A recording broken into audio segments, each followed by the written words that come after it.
রামের জন্মতিথি নবমীতে, সেই জন্য রামনবমীকে আমরা শ্রীরামচন্দ্রের জন্মদিন হিসাবে পালন করি। সাধারণত হিন্দুদের যে 10 অবতার রয়েছেন তার মধ্যে রামচন্দ্র একজন অবতার।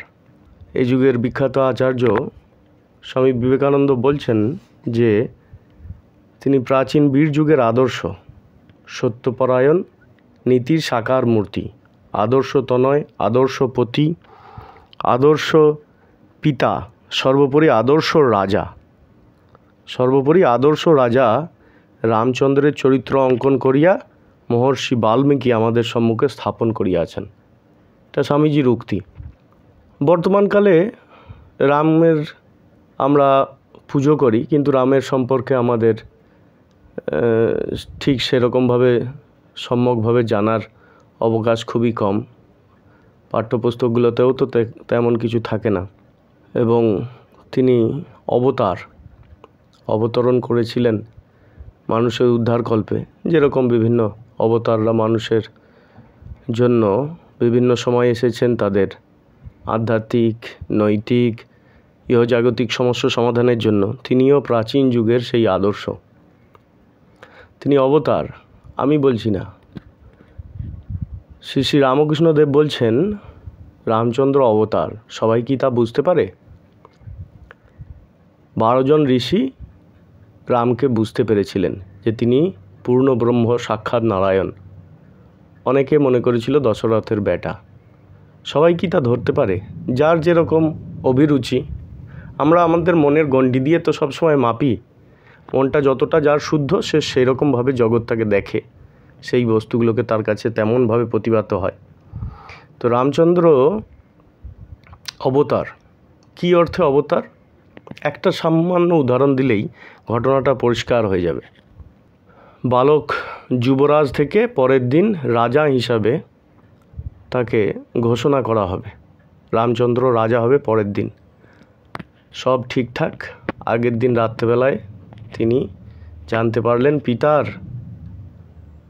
যে আগে থেকে মাতা কৈকেয়ীকে শপথ করেছিলেন, তার জন্য পিতা বললেন কৈকেয়ীকে শপথ আমি করেছিলাম যে যখন তোমার দরকার হবে তুমি আমার কাছ থেকে 2টি বর চেয়েও। তো সেই 2টি বর আজকে চেয়েছেন তোমার মাতা কৈকেয়ী। তার মধ্যে একটি হলো যে রাজা হবে ভরত, তোমার ভাই, এবং তুমি 14 বছরের বনবাসে যাবে।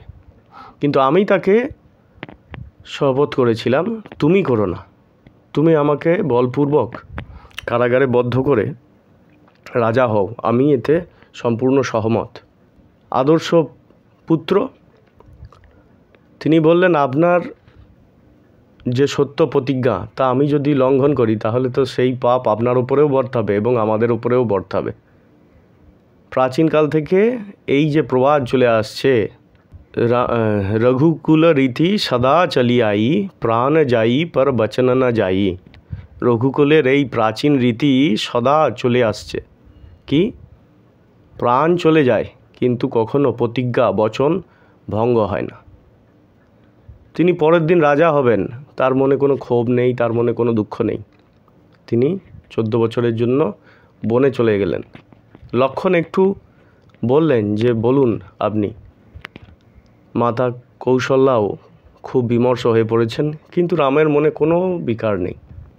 ওই জায়গাতে আমরা যদি আমাদেরকে উপস্থাপন করি, আমরা যদি ওই জায়গাতে আমাদের নিজেদেরকে বসাই, তাহলে বুঝতে পারবো যে পরের দিন আমি রাজা হব, আজকে আমি বনে যাচ্ছি ভিখারি হয়ে, কালকে কী খাবো তার কোনো ঠিক নেই।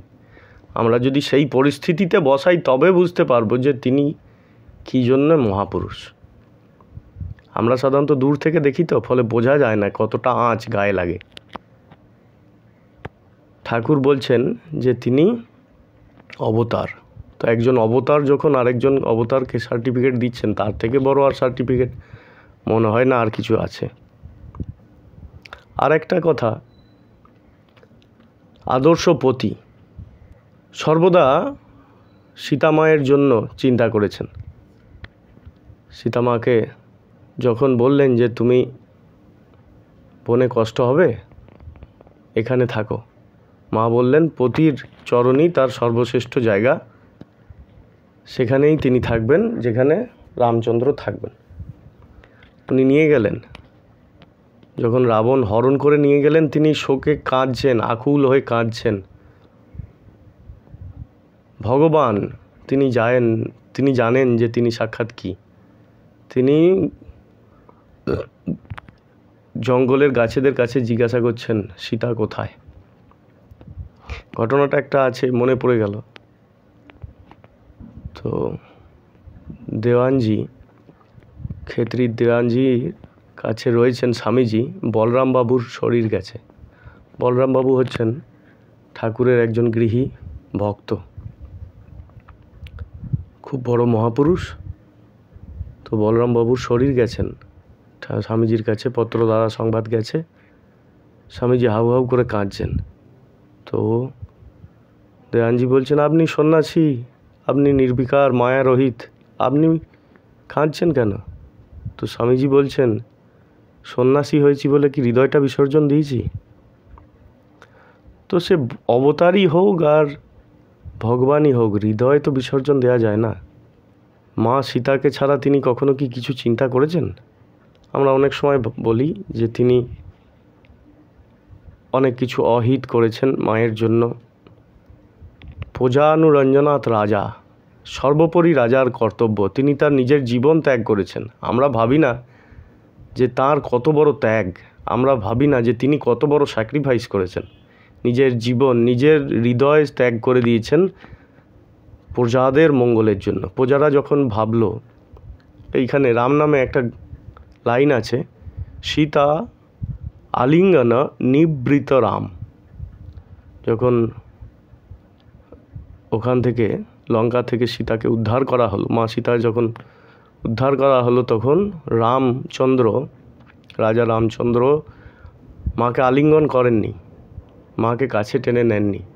সবারই সামনেই বললেন অগ্নি পরীক্ষা দাও, তুমি যে এতদিন এখানে ছিলে সবাই তো জানবে না তুমি পবিত্রতা স্বরূপিণী, সবাই তো বুঝবে না তুমি নিষ্পাপ। তো উনি কাঁদছেন, কিন্তু বললেন অগ্নি পরীক্ষা দিতে হবে, হায় হায় করে উঠছেন হৃদয় থেকে। কিন্তু সেই অভূতপূর্ব ঘটনা ঘটল, মা একটা সোনার সিংহাসনে বসে আছেন আর অগ্নিদেব সেই সোনার সিংহাসন মাথায় করে তাকে উপরে নিয়ে গিয়ে রেখে এলেন রামচন্দ্রের কাছে। এই ঘটনা অযোধ্যাবাসীগণ দেখেননি, শুনেছেন। তারা ভাবলেন যে নাও হতে পারে, অতদিন ওখানে ছিল, মা অপবিত্রতা হয়ে গেল। তো তারা আবার সেই সমস্যা তৈরি করলেন। ওই প্রজানুরঞ্জনাথ রাজার উদ্দেশ্যই হচ্ছে প্রজাগণের মঙ্গল সাধন করা। রাজা যদি নিজে অনৈতিক জীবন যাপন করে তাহলে প্রজারাও তো অনৈতিক হবে। এই জন্য নিজের প্রিয় হৃদয়টাকেই, সব থেকে পবিত্র বস্তুটাকে তিনি বিসর্জন দিলেন। তার মনে কখনো দ্বিধা নেই যে সীতা অপবিত্র নয়, পবিত্রতার প্রতিমূর্তি। মা কখনো অপবিত্রতা হয়নি, স্পর্শ করেনি। কী জন্য না, যখন রাজসূয় যজ্ঞ হচ্ছে তখন বলল, পরবর্তী ক্ষেত্রে প্রজারাও বলেছিলেন দ্বিতীয়বার বিয়ে করতে, কিন্তু উনি রাজি হননি। একটি মাত্র মানুষকেই তিনি ভালোবাসেন, সে হচ্ছে মা সীতাকে। তাকেই হৃদয় দিয়েছেন, সারা জীবন তাঁরই কাছে রয়েছে। প্রাণটা রয়েছে, মনটা, শরীরটা রয়েছে, কিন্তু মন প্রাণ এখনও সীতার কাছেই রয়েছে, এই কথা বলেছিলেন। আর যখন রাজসূয় যজ্ঞ হলো তখন সোনার প্রতিমা নির্মিত হয়েছিল মা সীতার মতো দেখতে, সেই সোনার প্রতিমা রেখে রাজসূয় যজ্ঞ হয়েছিল। এই হচ্ছে রামচন্দ্রের জীবন। আদর্শ পুত্র, আদর্শ পিতা, আদর্শ পতি, আদর্শ রাজা। নিজের জীবন, নিজের প্রাণ, নিজের সর্বস্ব কিছু অর্পণ করেছেন, কিন্তু মানুষ তাকে খারাপ বলে, মানুষ সবাইকে খারাপ বলে। মানুষ কাকে না ছেড়েছে। জগতের যত বড় বড় মহাপুরুষ উৎপন্ন হয়েছেন, কাউকেই কালিমা লিপ্ত করতে কখনো মানুষ দ্বিধাবোধ করেছে? তো এই হচ্ছে রামচন্দ্র। ঠাকুর শ্রী শ্রী রামকৃষ্ণদেব একটি হিন্দি দোহা আবৃত্তি করতেন। দোহাটি হচ্ছে, जो राम दशरथ का बेटा वही राम घट घट में लेटा, वही राम जगत पसेरा, वही राम सबसे न्यारा। অর্থাৎ শ্রীরামচন্দ্র কেবলমাত্র দশরথের পুত্রই নহেন, কিন্তু তার প্রতি শরীর আশ্রয় করে, তিনি প্রতি শরীর আশ্রয় করে জীবভাবে এই সমস্ত জগৎ প্রাণীকুল রূপে প্রকাশিত হচ্ছেন। আবার তিনিই সকলের অন্তরে জগৎ রূপে নিত্য প্রকাশিত। তিনি যাবতীয় পদার্থ, জগতের যাবতীয় পদার্থ থেকে পৃথক, মায়ারহিত, নির্গুণ স্বরূপে তিনি সদা বিদ্যমান। এই দোহাটি ঠাকুর মাঝে মাঝেই আবৃত্তি করতেন। এই হচ্ছে রামচন্দ্রের প্রকৃত মহিমা, রামচন্দ্রের প্রকৃত স্বরূপ, রামচন্দ্রের প্রকৃত অবস্থা। ওম রামায় রামচন্দ্রায় রামভদ্রায় বেধসে রঘুনাথায় নাথায় সীতায় পতয়ে নমঃ।